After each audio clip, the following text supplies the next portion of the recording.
अस्सलाम वालेकुम दोस्तों। 24 नवंबर सन 1971 अमेरिका की एक north west oriental flight Portland से टेक ऑफ करती है। ये फ़्लाइट कुछ ज़्यादा बड़ी भी नहीं होती, सिर्फ आधी घंटे की होती क्योंकि एक साथ वाले शहर सिएटल में लैंड करनी थी। इसमें कुछ ज़्यादा लोग भी नहीं बैठे थे, सिर्फ 36 पैसेंजर्स और 4 क्रू मेंबर्स होते। लेकिन ये लोग इस खबर से अनजान है कि इस फ़्लाइट में एक हाईजैकर भी बैठा हुआ है, एक बंदा बीबी कूपर के नाम से। दिखने में ये हाईजैकर बिल्कुल एक बिजनेसमैन की तरह लगता है, उसी तरह एक सूट, 3 पीस सूट, और इस हाईजैकर की उम्र भी तकरीबन मिड 40s में होगी। लेकिन ये हाईजैकर जानबूझ के प्लेन की लास्ट सीट पे बैठा है, सीट नंबर 18E। जैसे ही ये प्लेन उड़ान भरता है तो ये बंदा अपने मौजूद एक एयर होस्टेस को इंट्रोडक्शन देता है, जिसमें ये अपना नाम डैन कूपर बताता है।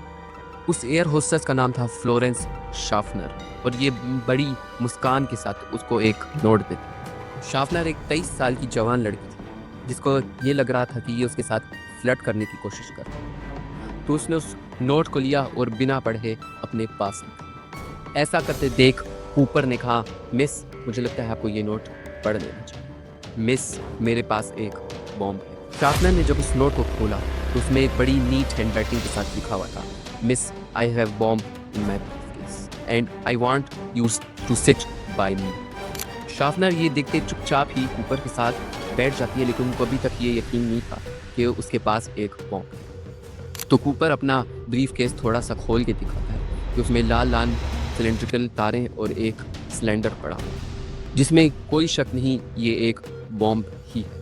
कूपर अपनी डिमांड सामने रखता है। वो कहता है कि मुझे आज शाम 5 बजे तक $2 लाख चाहिए कैश में, और उस कैश को एक बैग में रख देना, जिसके साथ मुझे 2 आगे के पैराशूट और 2 पीछे के पैराशूट, और जब हम लैंड करें तो एक टैंक रेडी होना चाहिए इस जहाज़ की रिफ्यूलिंग के लिए, और कुछ भी ऊट पटांग कोशिश मत करना, वरना मैं इस पूरे जहाज़ को उड़ा दूंगा। प्लेन में बैठे लोग अभी तक इस खबर से अनजान थे, और ना शाफनर चाहती थी कि प्लेन में बैठे लोगों को पता चले। शाफनर बड़े चुपचाप से प्लेन की कॉकपिट में जाती हैं और कूपर का नोट पायलट्स को दिखाती है। यहाँ तक कि दूसरी एयर होस्टेस टीना मकलो को भी इस बारे में इन्फॉर्म कर दिया जाता है, वो कूपर की साइड में जाके बैठ जाती है। पायलट्स ये बात एयर ट्रैफिक कंट्रोल को बताते हैं, और इधर से सीधा खबर पहुँच जाती है एयरलाइन के प्रेसिडेंट डोनाल्ड नायरोप। डोनाल्ड नायरोप यहाँ डिसीजन मेकर थे, और वो बहुत इंटरेस्टिंग डिसीजन में थे। वो कहते हैं कि कूपर को लेके फुल कॉम्प्लायंस दिखाई जाए, जो भी ये हाईजैकर कहना चाह रहे हैं हम उसकी पूरी डिमांड्स पूरी करेंगे। वो FBI के साथ कांटेक्ट करके सिएटल के एक बैंक के साथ पैसे अरेंज करने को कहते हैं। बैंक के पास ऐसे इमरजेंसी के लिए एक पैसे का बंडल रखा था, और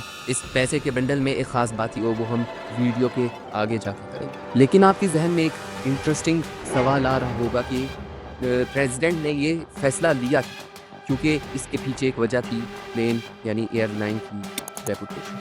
वो नहीं चाहते थे कि ये खबर पूरी दुनिया भर में फैले और हमारी प्लेन एयरलाइन की रेपुटेशन खराब। इसीलिए वो हाईजैकर की डिमांड पूरी करने के लिए फुल कॉम्प्लायंस दिखा रहे थे। इसमें एक मसला ये आ रहा था कि पैसे को अरेंज करने के लिए थोड़ा टाइम चाहिए था, लेकिन फ़्लाइट सिर्फ आधी घंटे थी, इसलिए पायलट्स को कहा गया था कि सिएटल के इर्द गिर्द घुमाए, और आहिस्ता आहिस्ता करके ये फ़्लाइट 3.5 घंटे की हो गई। तो पैसेंजर्स परेशान हो जाते हैं, तो पायलट्स ये बताते हैं कि हम थोड़ी माइनर डिफ़िकल्टीज़ की वजह से प्लेन को भी लैंड नहीं कर सकते। तो बाकी सब पैसेंजर्स को यही लगता है। तो आखिरकार करके फ़्लाइट 5:46 PM पे लैंड करती है सिएटल के एयरपोर्ट। कूपर की इंस्ट्रक्शन के अनुसार प्लेन को मेन बिल्डिंग से दूर पार्क किया गया, और एयरलाइन का एक बंदा आता है पैसे का बैग दे के, और 2 आगे के पैराशूट और 2 पीछे के पैराशूट। जब ये कूपर को सामान मिल जाता है तो वो बाकी पैसेंजर्स और कुछ क्रू मेंबर्स को सिवाय टीना मैकलू के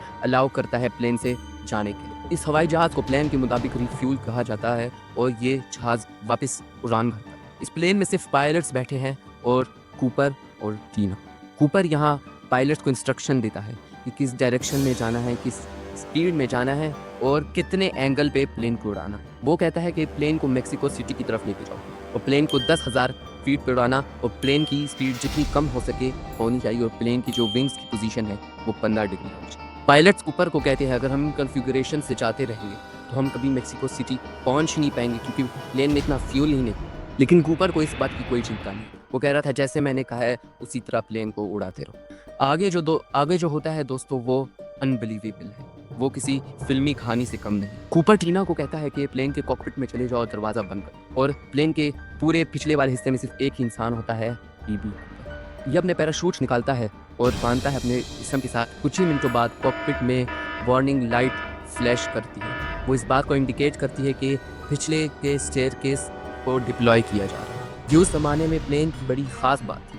बोइंग 727 में पीछे के स्टेयरकेस डिप्लॉय किए जा सकते हैं। फोटोज़ में आप देख सकते हैं कि कैसे पीछे का स्टेयरकेस डिप्लॉय किया गया। कूपर ने पीछे का स्टेयरकेस खोला और पैसों के बैग के साथ छलांग। पायलट और एयर होस्टेस ने ये देखा नहीं, क्योंकि वो कॉकपिट में बंद है और ना ही कॉकपिट के दरवाजे में कोई ऐसा होल होता था जिससे देखा जा सके। लेकिन शाम के 8:13 में पायलट ने ये ज़रूर नोटिस किया कि पीछे का जो हिस्सा है वो थोड़ा ऊपर की तरफ टिल्ट कर गया है और पायलट्स को फिर से प्लेन को री-लेवल करना पड़ा। इसके बाद पायलट्स नेवाडा के शहर रेनो में जाके प्लेन को लैंड कर देते। इसके बाद पुलिस को इस बारे में इन्फॉर्म किया जाता है और वो प्लेन की छानबीन, लेकिन कूपर का कोई नामो निशान नहीं है। पुलिस को सिर्फ मिलती है एक टाई जिसमें एक क्लिप लगी हुई थी और कुछ शूज़ के फटे हुए टुकड़े, जिससे कूपर ने अपने पैसों से भरे बैग को कवर किया। इसके बाद कूपर के कुछ पर्सनल आइटम्स भी मिलते हैं, उसकी स्मोक की हुई सिगरेट। उस वक्त प्लेन में स्मोक करना सिगरेट अलाउ थी। इन्वेस्टिगेटर्स खूब अच्छी तरीके से जांचते हैं पूरे प्लेन को और उनको यहाँ 66 अनआइडेंटिफाइड फिंगरप्रिंट मिले हैं, जो ना ही किसी प्लेन मेंबर के थे और ना ही किसी पैसेंजर के। लेकिन वो ब्रीफ केस जिसमें बम रखा हुआ था, पैसों से भरा बैग और पैराशूट, सब गायब थे कूपर। उसी दिन से FBI ने अपनी इन्वेस्टिगेशन शुरू कर दी थी कूपर को ढूंढने के लिए, लेकिन कूपर का कोई नामो निशान नहीं। ये इन्वेस्टिगेशन 45 साल तक जारी रहती है, लेकिन 2016 में आके इसको ऑफिशियली बंद कर दिया जाए। लेकिन बहुत से सवालों के जवाब अधूरे पड़े। आज तक की तारीख का ये इकलौता हाईजैक है जिसको कोई भी सॉल्व नहीं कर पाया। FBI की one of the greatest mysteries. आखिर कूपर कौन था, वो कहाँ से आया था और वो पैसे क्या पुलिस रिकवर कर पाई थी? इस जैसे बहुत से सवाल बाकी हैं। आई जाने इस वीडियो में।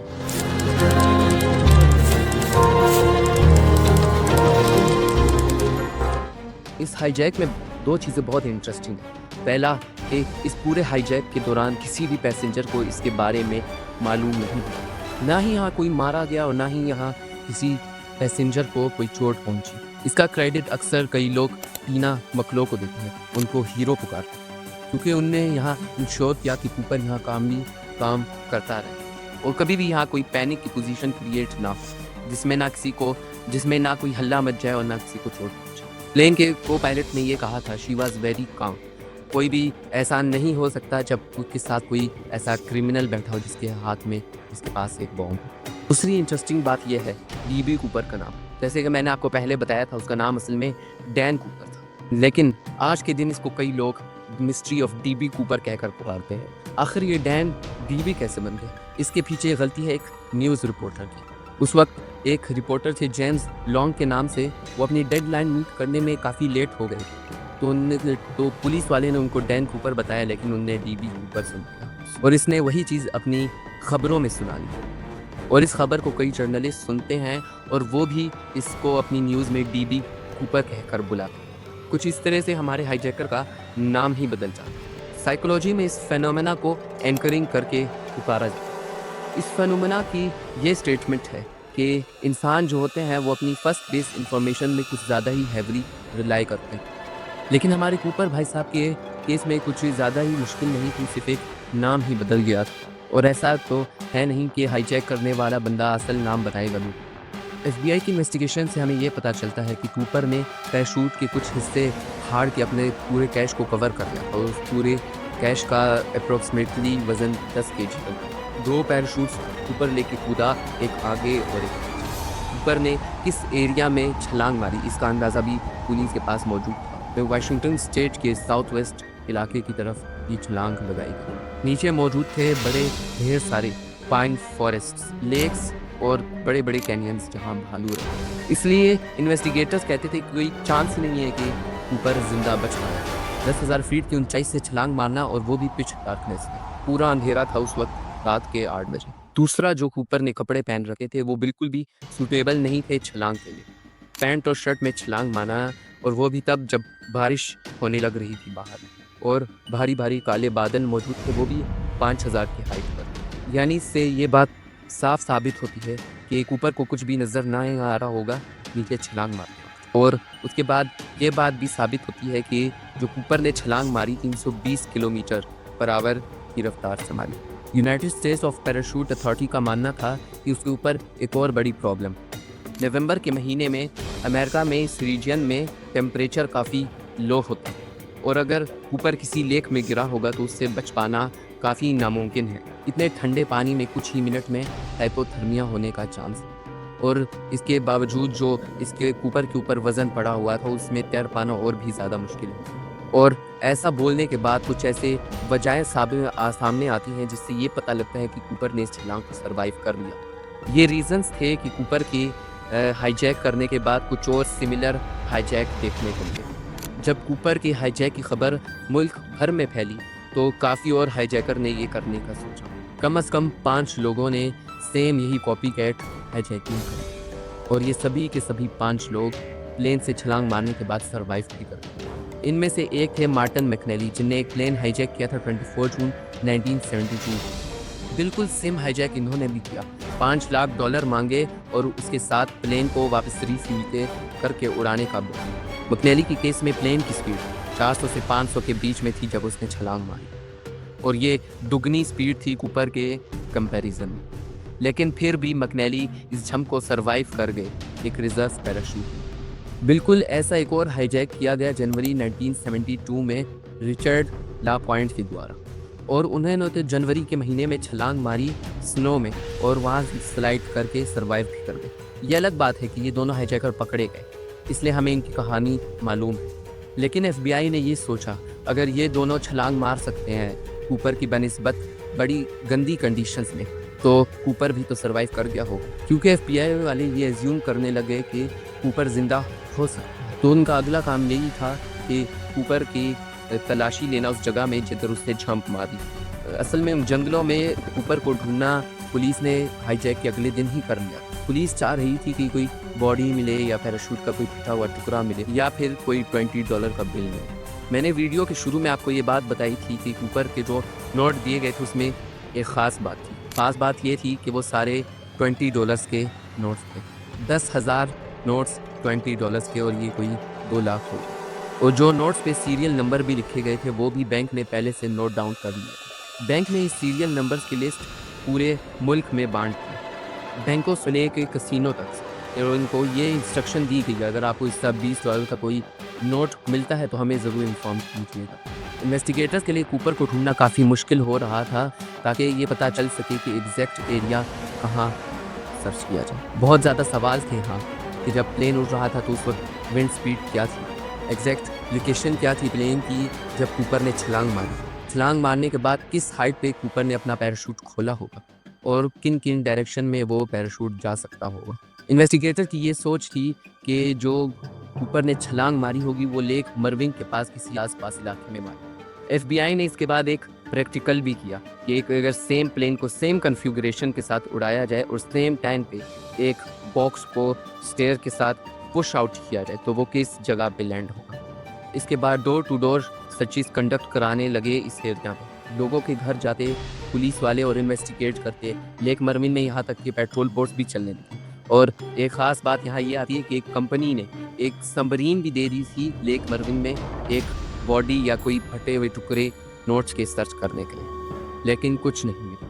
इसके बाद क्या किया इन्वेस्टिगेटर्स ने कि जो नोट्स के सीरियल नंबर थे उनको एक लोकल अखबार में छपवा दिया और उसके साथ ये खबर छापी कि कोई पहला इंसान इस नोट को लेके आएगा $20 का, उसको हम $1,000 इनाम देंगे। ये ऑफ़र 3 साल तक चला लेकिन एक भी नोट का नामो निशान नहीं मिला। अब हम आते हैं सन 1979 पे। इस हाईजैक को हुए 8 साल हो गए। अचानक से एक पायलट FBI को कांटेक्ट करते हैं जिनका नाम था टॉम बोहन। वो उस वक्त कॉन्टिनेंटल एयरलाइन के लिए काम करते हैं। इस रात जब हाईजैक हुआ था तो कूपर के जहाज़ से 4 मिनट पहले और 4,000 फीट की ऊंचाई पे टॉम उस जहाज़ को उड़ा रहे थे। टॉम का कहना था जो उस रात तूफान आया था उस तरह का ख़तरनाक तूफान टॉम ने अपने पूरे कैरियर में नहीं देखा था। उन्होंने बताया कि जो FBI ने अपनी कॉन्फ़िगरेशंस रखी हैं कूपर को लेकर ड्रॉप जोन तक वो 80 डिग्री से गलत है, क्योंकि उस रात वो प्लेन में मौजूद थे और उनको ज़्यादा बेहतर अंदाज़ा होगा कि कूपर एक्चुअली में लैंड कहाँ गया।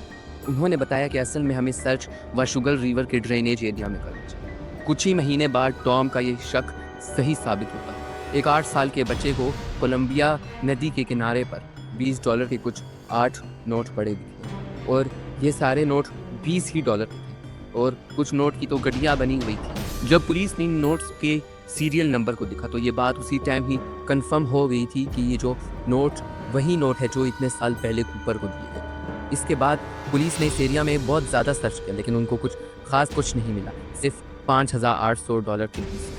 और जो टॉम की हाइपोथेसिस थी कि कूपर किस एरिया में लैंड किया होगा वो बिल्कुल सच थी। टॉम ने कहा था कि जो कूपर है वो वाशगल एरिया के कहीं आसपास लैंड किया होगा और ये जो पैसे थे डाउनस्ट्रीम पाए गए थे सेम ही नहीं। एफबीआई ने बहुत ढूंढने की कोशिश की कि कुछ पैराशूट के फटे हुए टुकड़े मिले या कोई बॉडी मिले, लेकिन ऐसा कुछ नहीं मिला। उस वक्त के एफबीआई के एक एजेंट रिचर्ड टॉसो का ये मानना था कि जो कूपर है वो वाशिंगटन नदी के अंदर डूब गया होगा और मर गया। वो एक बहुत ही इंटरेस्टिंग फैक्ट, जिस बच्चे ने ये नदी में नोट ढूंढे थे उसको इसी ही नोट के कुछ हिस्से दिए गए थे और साल 2008 में जब ये बच्चा बड़ा हुआ तो इसने इसी ही नोटों को और लाइव ऑक्शन किया, ऑनलाइन ऑक्शन किया और इस नोट को बेच के $37,000 कमाए, क्योंकि उस वक्त जो कूपर का वो किस्सा और मिस्ट्री थी वो काफ़ी हद तक बढ़ चुकी थी। अच्छा, अगर हम लोग मान लीजिए कि ये कूपर पानी में गिर के मर गया होगा नदी, लेकिन ये कूपर था कौन, कहाँ से आया था? कोई तो बैकग्राउंड इंफॉर्मेशन होगी एफबीआई के पास। इन्वेस्टिगेशन के पहले साल ही कुछ पैसेंजर्स और क्रू मेंबर्स से पता करके कूपर के एक स्केच आउट भी ड्रॉ किया कि कूपर असल में दिखता कैसा था। लेकिन जो पहला स्केच निकला 28 नवंबर 1971 को वो कुछ ऐसा दिखता, लेकिन एयर होस्टेस शार्पनर और अदर विटनेसेस ने ये कहा कि ये कुछ एक्यूरेट नहीं है और एक और स्केच तैयार करने के लिए एक और साल लग गया, जिसके बाद भी ये कहा गया कि ये कुछ एक्यूरेट नहीं है। और 2 जनवरी 1973 को एफबीआई ने अपना फाइनल स्केच निकाला कूपर के शक्ल के मुताबिक और जिस स्केच को देखकर एयर होस्टेस ने कहा ये तो काफ़ी एक्यूरेट है। डैन कूपर का असल चेहरा और उसका पॉसिबल प्रोफेशन अब दुनिया के सामने था। बहुत से लोग इसको लेके नई थ्योरी बनाने लगे इसकी आइडेंटिटी को लेकर। लैरी कार्र, जिसने 2006 से 2009 तक इस इन्वेस्टिगेशन टीम को लीड किया था, उनका ये कहना था कि जो कूपर था वो एक कार्गो लोडर, क्योंकि इन कार्गो लोडर्स को बेसिक पैराशूट ट्रेनिंग दी जाती थी कि कैसे पैराशूट को खोलना है, कैसे पैराशूट को डिप्लॉय करना है और इवन इनको ये भी पता था कि प्लेन का जो स्टेयरकेस है वो कैसे खोलना है। इन डिस्क्रिप्शन को देख के एफबीआई ने 800 से ज़्यादा लोगों की सस्पेक्ट लिस्ट जारी की। 800 लोग जिनमें से कोई भी डीबी कूपर हो सकता है, लेकिन इनमें से 20 को काफ़ी सीरियसली लिया गया। लेकिन इनमें से 2-3 की कहानी काफ़ी इंटरेस्टिंग है और इनमें से एक है आदमी रिचर्ड मैकॉय, जो वियतनाम वार के आर्मी वेटरन। इन्होंने कूपर के केस के 5 महीने बाद बिल्कुल एक सिमिलर हाईजैक किया। इन्होंने डिमांड किया $5,00,000 और 4 पैराशूट्स। पैसा लेने के बाद ये पीछे की स्टेयरकेस खोल के जंप कर रही। लेकिन फ़र्क बस ये था कि हाईजैक के 2 दिन बाद एफबीआई इनको ढूंढ कर अरेस्ट कर ली। इनको इस हाईजैक के बाद 45 साल की सज़ा सुनाई जाती है और एफबीआई को लगता है यही कूपर है और इसने दूसरी बार अटेम्प्ट किया हाईजैक करने का। और 1991 में एक किताब भी पब्लिश होती है, the dB Cooper the real McCoy, जिसे रसल कनामे ने लिखा था, जो फॉर्मर एफबीआई एजेंट, जिसमें उन्होंने ये लिखा था कि जब जो कूपर के टाई और टाई क्लिप थे मैकॉय के परिवार को दिखाइए तो उन्होंने कहा ये मैकॉय।